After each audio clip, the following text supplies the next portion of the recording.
action-packed, fast-paced, full of political intrigue, East meets West, cultures clash, one of the best books I've ever read, Shogun by James Clavell. I want to talk to you about it. I want to talk to you about the old adaptation and my hopes for the forthcoming adaptation. If you're new to the channel, I'm Jack. If you're not new, welcome back to Spread Book Joy. And this book has brought me so much joy over the years, so much joy in fact that I've rubbed the name of the author off. This is the actual copy that I bought years ago when I was about 19, the first time I read this massive weighty tome. This is a book set in 17th century feudal Japan, and it's told from the Japanese perspective, but also from the perspective of an English pilot who has navigated his ship against all the odds through secret passageways that the Portuguese and Spanish, who the English and the Dutch are at war with, have known for decades. They've been trading in Japan and China for all of that time and monopolising the trade. And so this English pilot, John Blackthorne, he's heading up a Dutch crew because the Dutch and the English were allies, Protestant countries, allies, and they find their way through to Japan.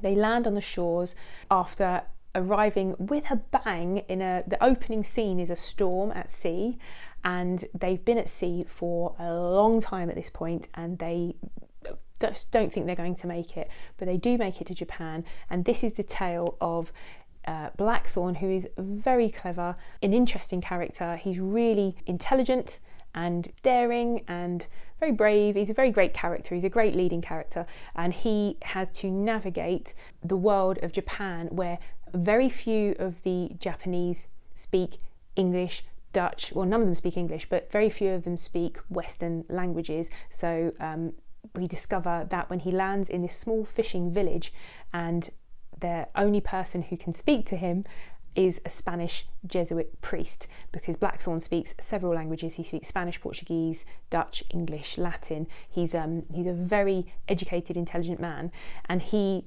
has to communicate to the Japanese through this interpreter who is completely biased against him, prejudiced towards him, because this is a Spanish Jesuit priest. He calls him a heretic because, of course, the Catholics and the Protestants are at war at this time, and he cannot trust that this Spanish priest is telling the Japanese the truth about him.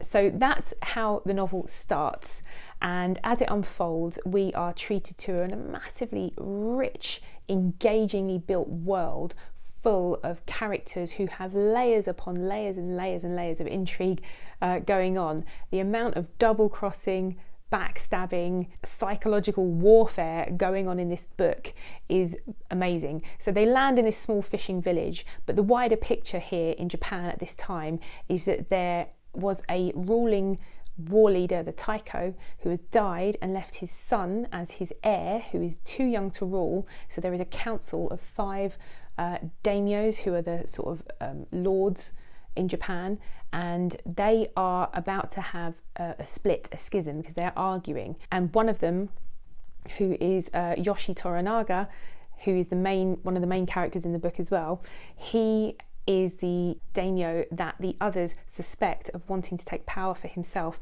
and ultimately become the shogun. The shogun would be the military ruler of Japan, because of course Japan is ruled spiritually, is ruled by the emperor, who is descended from the gods, and that's an unbroken line. But the emperor is more of a sort of spiritual leader, and the military leader kind of holds sway in Japan and rules over Japan on behalf of the emperor. And there hasn't been a shogun at this stage for some time when Blackthorne arrives, but this is what he arrives. He lands in this sticky mess.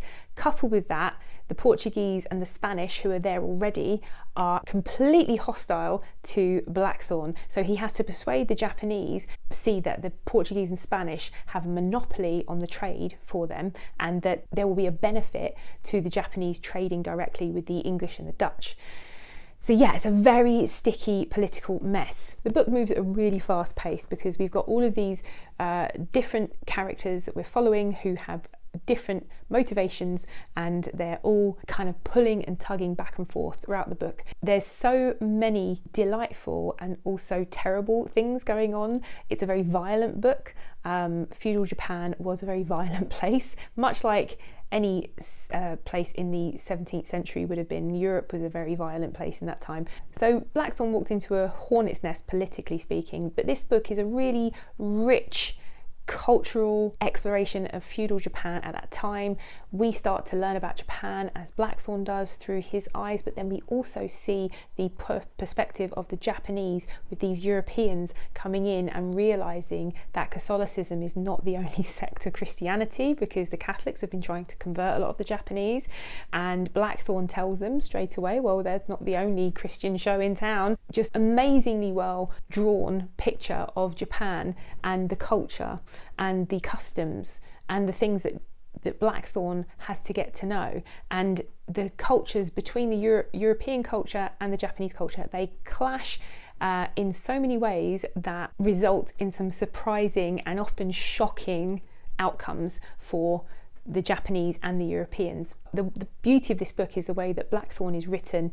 Initially, he finds their ways absolutely baffling and barbaric at times, but as the book goes on, we start to see Blackthorne taking on these Japanese characteristics and traits and starting to see that some of their customs and the way that they live is actually superior to what he's used to back in Europe. One of the most obvious ways to describe this without giving too many spoilers away is bathing. The Japanese were very clean, they bathed, and the Europeans thought that baths were dangerous for them, so they were kind of ripe. These guys had been at sea for like 2 years by the time they land there, so I can imagine that their smell was not the nicest. So I don't want to say too much more about it because I don't want to spoil it, but we've got Blackthorne, we have Toranaga as an amazing character, and then we have Blackthorne's eventual translator, who is a woman called Mariko. Mariko is a noble woman who has converted to Christianity, and she speaks Latin and Portuguese, so she is able to communicate with Blackthorne. And Blackthorne eventually, he learns so much from Mariko about Japanese culture, and she is an absolutely amazing character. The other thing that she explains to Blackthorne is that there is a class system in Japan, and the top class are the samurai. So before I ever read Shogun, I thought samurai was just a warrior, but samurai is a class of people. Both the women and the men in that class are samurai, and the samurai's code is to be loyal and to obey their liege lord. And Mariko is a samurai, and we learn that Mariko, and at certain points in certain scenes, Mariko tells Blackthorne, well, women can and do work with swords and they can defend their lord. And so she is a complete badass, and she's one of the best female characters I've ever read and that I absolutely adore. When I watched the 1981, 82, I think, Richard Chamberlain, it was a TV show, and it was shown, so it's about 10 or 11 hours of this show. Because this novel is so broad in scope, I think they did an amazing job adapting it. I watched the adaptation years and years ago, and I recently rewatched it, and I have to say, it's a great adaptation.